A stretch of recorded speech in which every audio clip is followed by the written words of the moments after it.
A road crew begins the twice-yearly mowing along the rural highways of Wisconsin. But the guy driving the big tractor finds something suspicious blocking his way. He found these suitcases. 2 suitcases covered with flies and oozing the smell of death. When they opened up one of the suitcases, it had a dead body in it. Then they open the second suitcase. Another dead woman. And her hand was mummified. Who are they? Just so sad. Who put them here? He selected victims very carefully. He selected victims who were vulnerable. Does the mystery man called Mr. Handcuffs know what happened? She was handcuffed, gagged, ball gagged and all. The green fields of southern Wisconsin, southwest of Milwaukee, not the kind of place you'd expect to see the handiwork of the suitcase killer. Walworth County Sheriff's Detective Jeff Recknagel was shocked when he got the call. I came to the scene. We walked over to the suitcases. I unzipped the purple one, and I could see that there was another deceased woman inside of it that was inside of a black garbage bag. The only thing that protruded out of the garbage bag was one of her hands, and her hand was mummified. So to me, it was quite obvious that these 2 women had been dead for a very long time. The women were gagged and tied up, obviously by a terribly sadistic killer. Cops cordon off the area with crime scene tape. Recknagel puts out an all-points bulletin for reinforcements. I called up to my boss and I said that we need to have our entire team come down, seal off this area for miles, and find evidence. We checked for miles to see if potentially there were more dead bodies. We had no idea if these were going to be the only 2 dead bodies or if there were going to be more. District Attorney Mike Gravely was afraid there might be more bodies just waiting to be found. The first thing that I thought of when this came to my attention was that this was a serial killer. Would they be able to positively ID the women with their bodies decomposed? So after we find these women, we do general descriptions of them. We try to gather how much they weighed, how tall they were, anything that we could find that would help identify who they were. And we sent out a teletype to the entire Midwest saying that we had found these 2 deceased female people. Police departments from all across the Midwest responded. Messages came from all over the place about missing people. And then we had to put that all into a chart and then eventually work through it to see if these could actually be the people that were involved from someplace else, because we had no idea where they were from. As the detectives begin the difficult task of sorting through the leads, the CSI lab technicians are closely examining the ropes that bound the women. Could the killer's DNA be on those ropes? The ropes that were on these women were very similar. They were similar in size. They were made out of the same material. The ends of the rope were lashed so that they wouldn't become unraveled at the very ends. So there was an analyst at the crime lab that studied these ropes because he specialized in that. These ropes had been wrapped around the victims for a long period of time. Those reports from other police agencies paid off with critical details about the women's identities. Both of them were extremely difficult to identify. Investigators x-rayed the mummified body in the purple suitcase to check dental records. She was Jenny Gomez, only 19 years old. Jenny Gomez was a junior college student in Oregon. She'd grown up in the foster care system there. Her father was residing in another country and so had sporadic contact with her. I don't think she had any contact with her mother. She described herself as a person who had no family that she was in contact with in her social media contacts. Cops then identified the woman in the black suitcase. It's Laura Simonson, a 37-year-old single mom from Farmington, Minnesota. We were able to identify Laura Simonson very quickly. We had a high degree of certainty who she was within 24 hours because of the tattoos that were on her body, and plus there was a missing persons report that was already generated because she was reported missing. A friend had reported Laura missing. That missing persons report had been blasted to hotels and motels in Minnesota and Wisconsin. Laura confided a lot in this man. He knew that she was going to Wisconsin. He shared this information with law enforcement, and he also knew her passwords for her different websites. And those passwords led detectives to a website that both Laura and Jenny were using. A meetup website for people into the world of sadomasochism. Bondage, discipline, whatever it is. But it's this type of behavior where they like to inflict pain, they like to inflict suffering, they like to do some kind of control because that power and control is their excitement. Laura and Jenny didn't know each other, but they were bound in blood. I think believing that a lifestyle where she would make zero choices and would be essentially under someone else's control in an entirely different state, was a kind of place where she maybe could get away from her pain. Cops say both had communicated with a stranger seeking a 24/7 slave for absolute ownership. But who was he? Investigators got a big break when an eagle-eyed hotel manager in Rochester, Minnesota, remembered the missing alert for Laura. This is just an unbelievable chance that somebody remembered this, but one of the employees that worked at the hotel remembered her being there, and they saved the video recording of those people coming and going from the hotel. Laura checked in, but she didn't check out. Surveillance video shows that mystery man paying cash for Laura's room. He didn't want to sign himself in at the hotel and leave a record of his name there.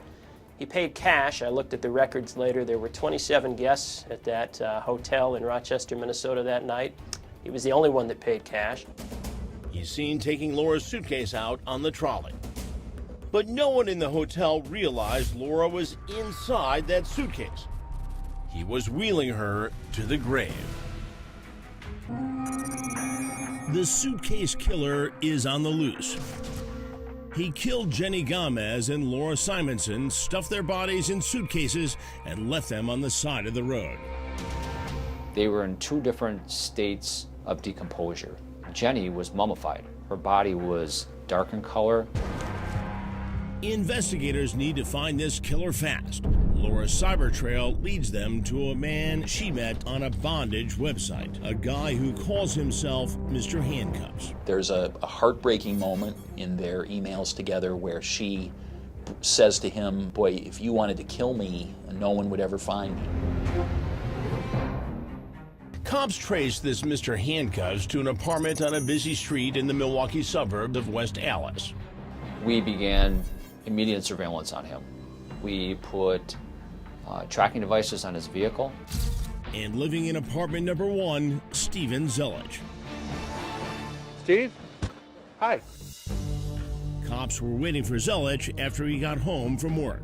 He invited them inside and they recorded audio of their first encounter.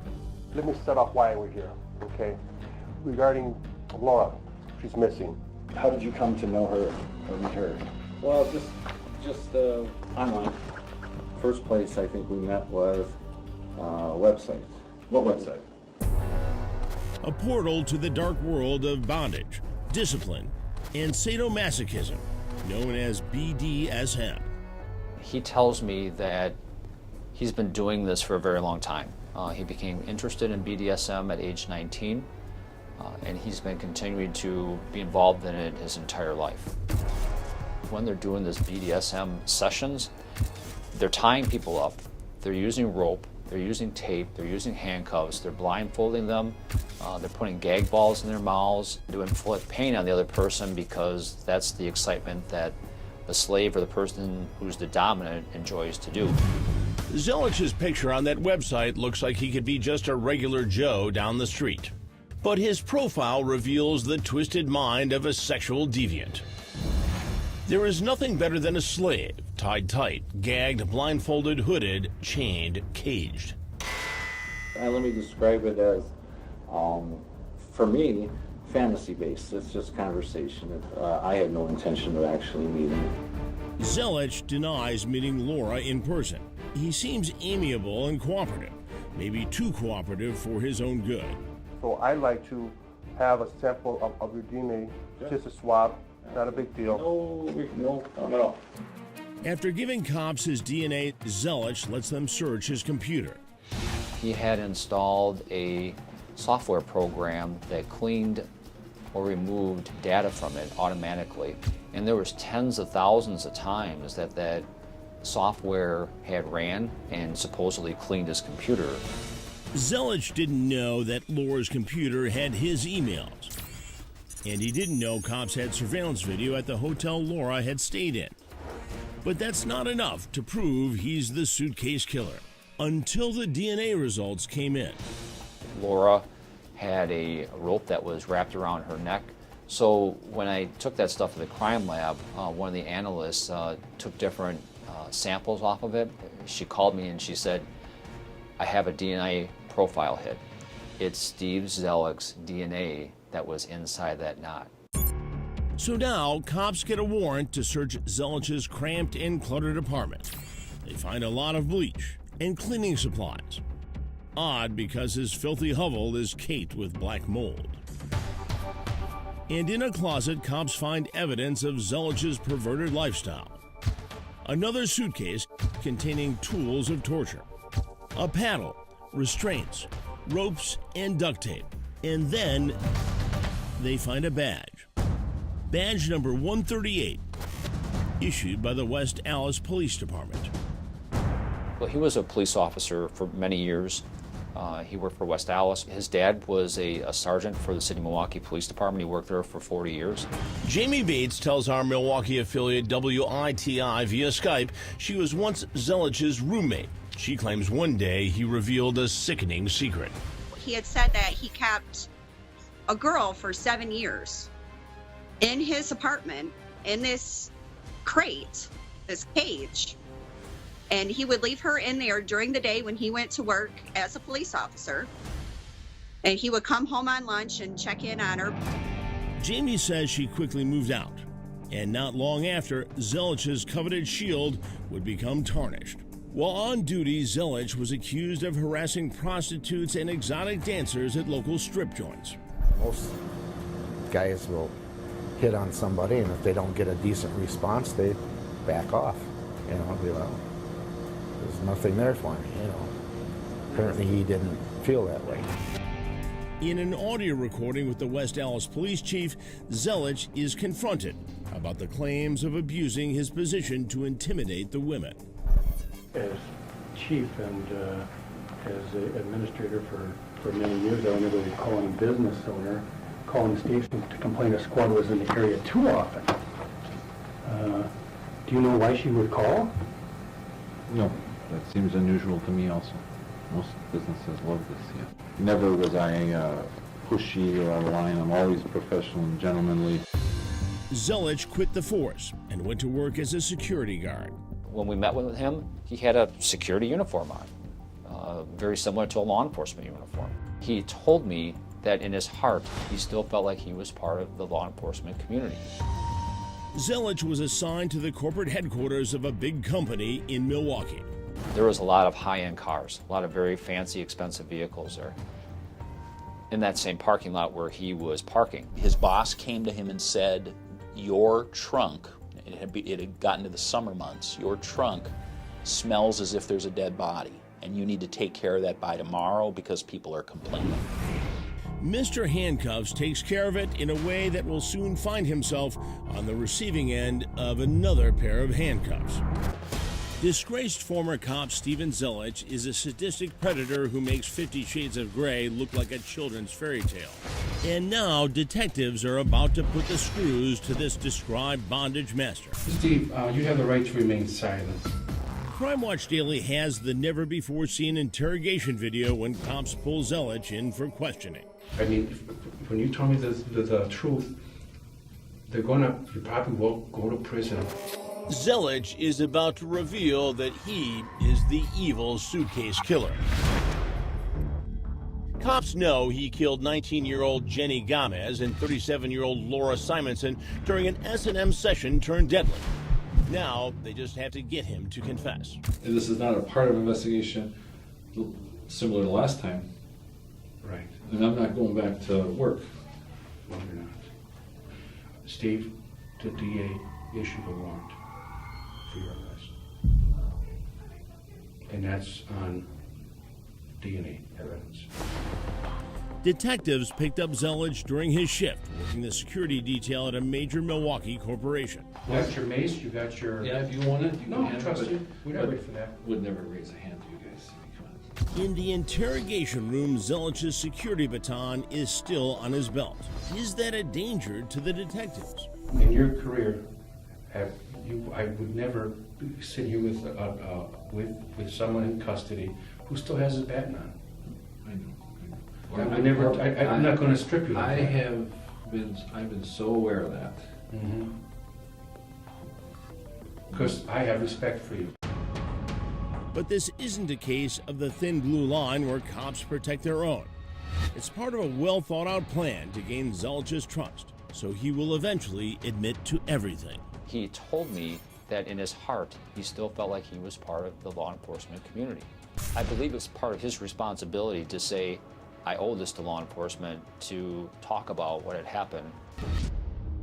Zelich met Jenny on a bondage website. He asked her to fly from Oregon to Wisconsin to become his slave. Steven indicated to us that he had picked up Jenny from Mitchell International Airport, which was in Milwaukee. So after picking Jenny up from the airport, he drove south here to Kenosha and chose the Quality Inn hotel.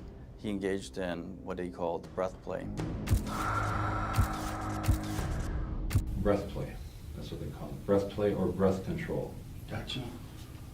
And Can you explain that to me? Because I'm not sure what that means. it is the control of breath, whether it be pinching the nose or having the ball gag in the mouth and pinching the nose, and choking is popular. Okay. So, in this case, there was a rope around her neck. It would be tightened and then released, tightened and released, to where, well, the obvious control, and that's, although in this case, well, arousal causing excitement and all of that, and did not, basically, had the rope around her neck and pulled it either hard enough and long enough without releasing it, and resulting in her death. Zelich says Jenny's death wasn't part of his plan. He claims it was an accident and he panicked. Because I'm sure I was thinking a million things like, He says he stuffed Jenny's body into her own suitcase, checked out of the hotel, and took the suitcase to the ramshackle apartment. So it was kept in the refrigerator. I'm sure that if your guys check the refrigerator, they'll retrieve evidence. That was a little bit of a showstopper. Oh. He took Jenny out of the suitcase, emptied out his refrigerator, and then put her body inside of his refrigerator in his kitchen. He kept her in there for over a year. I was just blown away. This brought back memories to me when I was younger of a guy by the name of Jeffrey Dahmer that was from Milwaukee that did kind of sort of the same thing, where he had taken his victims, decomposed them into pieces and then kept them in his refrigerator. He says when Jenny's body began to decompose, it pushed the refrigerator door open, so he duct taped it shut before he eventually took it out. Well, when did you take it out of the fridge? So winter, this past winter, December, January maybe. And then in the suitcase, in the trunk of the car. That's where you kept it? The whole time. In the warped world of bondage, some people use safe words, a signal to the master when the torture is too much. Steven Zelich said that with respect to Jenny Gomez, there were no safe words, and even after he killed her, he didn't feel a need to implement any safe words with Laura Simonson, so we believe that he did intend to kill again. A few months later, when Zelich lured Laura to his virtual dungeon, she probably never realized Jenny's now mummified body was in his refrigerator. Before they met, Steve had told her that you need to do several things to make yourself disappear. Some of these things included, you need to sell your van, you need to shut down your Facebook page, you need to stop paying your parking tickets, You need to close out other things. You need to don't renew your driver's license. You need to simply, in essence, disappear so people can't find you or follow you. Zelich says, like Jenny, Laura's death was an accident. His sick game just went too far. He claims he kept the body in his car trunk until his coworkers complained about the smell. It gets worse or better depending on your point of view. You know, but that this past winter, yeah, the trunk was full. With two? Okay. He then says he took both bodies in their suitcases and dumped them on the side of the road where they'd be found. The confession is really it's sort of a horrifying couple hours. As an experienced ex-police officer, the only thing left for him was essentially to say it was an accident, knowing that if a jury believed that, that would reduce his penalty. The confession, the DNA, the evidence was overwhelming. Zelich pleaded guilty to first-degree reckless homicide in the murder of Jenny. He spoke at his sentencing. I'm very sorry that this occurred, and I'm very sorry Jenny was the victim, and I wasn't able to protect her the way I was supposed to. But there was no mercy from the judge. Zelich was sentenced to 35 years in a Wisconsin prison. He got 10 additional years of prison in Walworth County, which means he'll be in prison until age 98. Zelich also pleaded guilty to second-degree murder for killing Laura in Minnesota. He got an additional 25-year sentence.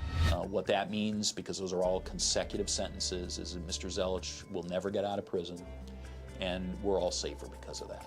Zelich will spend the rest of his life in a cell. Time to think about how his life of torture ended 2 lives.